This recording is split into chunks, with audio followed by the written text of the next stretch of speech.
Sindh action committee पारां बहरिया ख़िलाफ़ एहतजाज करण ते जस्कम चेयरमैन सनान कुरैशी समेत क़ौमी कारकुननि खे गिरफ़्तार करे मथां तशद्दुद करण ऐं कूड़ा केस दाख़िल करण ख़िलाफ़ सिंध जे मुख़्तलिफ़ शहरनि में एहतजाज जो सिलसिलो अॼु बि जारी रहियो। भाण सईदाबाद में अस्कर सोलंकी, शबीर बुढ़ो, अली रज़ा चन्ना, अमीर बख्श शौकत मरी, सफ़र भंड ॿियनि जी अॻवानी में रैली कढी वई। मांझंद शहर में मुकमल शटरबंद हड़ताल करे अनवर मंगणहार, इनातुल्ला शाहानी, गुलशर खोसो, तुराब अली शाह जी अॻवानी में रैली कढी निटाण उस में 2 कलाक धरणो हंयो वियो। खोसकी में मियां ख़ान खोसो, अब्दुसत्तार बुढ़ो, इमरान खोसो, अयूब भट्टी ऐं ॿियनि जी अॻवानी में मुज़ाहिरो कयो वियो। कश्मीर में एसटीपी जे अॻवान रफ़ीक चन्ना जी अॻवानी में एसयूपी कारकुननि हज़रतुल्ला मज़ारी जी अॻवानी में रैली कढी। खपरो में आज़ाद कुंभर, मेहरान सिंधी, अकबर मरी, शौकत बुर्दी ऐं ॿियनि जी अॻवानी में मुज़ाहिरो कयो वियो। मेहड़ में सिंध यूनाइटेड पार्टी, अवामी जमहूरी पार्टी, अवामी तहरीक, वकील बिरादरी ऐं सिविल सोसाइटी जे अॻवान सिकंदर सोडर, एडवोकेट सईद पंवर, एडवोकेट इम्तियाज़ जतोई, अब्दुल हमीद सुमरो, एडवोकेट इसाक गाॾाई, हाजी खान मारफाणी, ज़फ़र सोलंकी, अतर पंवर, एडवोकेट मंसूर चांडे ॿियनि जी अॻवानी में 3 किलोमीटर एहतजाजी मार्च कयो। कोटड़ी में एसयूपी जस्कम, एसटीपी ऐं ॿियनि तंज़ीमुनि पारां स्टेशन रोड खां अल मदीना चौक ताईं दरिया खान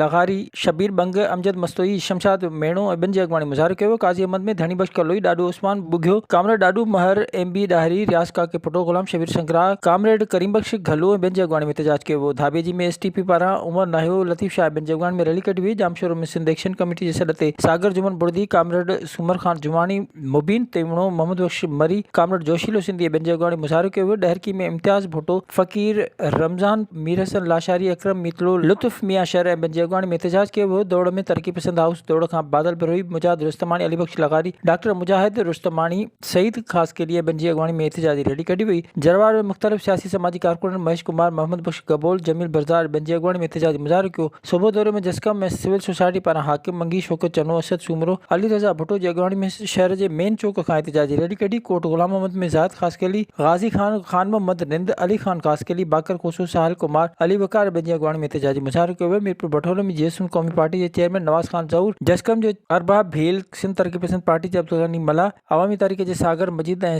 जी सिंध महा जे नुमान शोरो जी अॻवानी में अली बंदर चौक खां प्रेस क्लब ताईं एहतजाजी रैली कढी वई। शहदाद कोट में हाकिम खान मस्तोई, कामरेड हयात तुनियो, इल्ताफ़ सुमरो, इमदाद सुमरो, शबीर मक्सी ऐं ॿियनि जी अॻवानी में एहतजाजी मुज़ाहिरो कयो वियो। बदीने में सिंध तरक़ी पसंद पार्टी, जस्कम यूनाइटेड पार्टी, अवामी तहरीक पार्टियुनि जे अॻवाननि शाहनवाज़ सियाल, अली शाह, साबिर अली रहमू, अमीर आज़ाद पंवर, ग़ुलाम क़ादिर मुरादानी ऐं ॿियनि जी अॻवानी में अवान सहाफ़त बदीन अॻियां एहतजाजी मुज़ाहिरो कयो वियो। राजू खानानी में मीर आशिक टालपुर, पुनल निज़ामाणी, मीर अली टालपुर जी अॻवानी में तरक़ी पसंद हाउस खां कारकुननि रैली कढी। हाला में एसयूपी जस्कम, STP Sindh progressive alliance party जे कारकुननि दरगाह सरवर नूं खां प्रेस क्लब ताईं एहतजाजी रैली कढी। नौशरो फिरोज में एसयूपी जस्कम ऐं एसटीपी पीपीशियन भे पारां ख़ादिम सियाल, महर विस्तड़ो, वाजिद लगारी, साजिद राजपर, सागर मस्तोई, असद चांडियो, हबीब मशहूर ख़ाल चांडियो, हबीब समूह ॿियनि जी अॻवानी में एहतजाज कयो वियो। हिन मौक़े ते अॻवाननि जो चवणो हो त 6 जून ते बहरिया टाउन आलो लखें सिंधी माण्हुनि जी शिरकत ॾिसी सिंध दुश्मन क़ुवतूं साज़िशुनि ते लही आयूं आहिनि। बहरिया टाउन अॻियां गॾु थियल लखें सिंध जे पुरअमन माण्हुनि जे धरणे ते फायरिंग ऐं ख़तरनाक क़िस्म जे कूड़ा गैस इस्तेमालु करणु ऐं साज़िशी अटकलबाज़ियूं करे पंहिंजे कारिंदनि हथां बहरिया टाउन जे गेट ऐं प्लाज़ा खे बाहियूं ॾियारे एक्शन कमेटी जे मरकज़ी क़यादत ऐं कारकुन खे टारगेट कयो वियो ऐं बिना जवाज़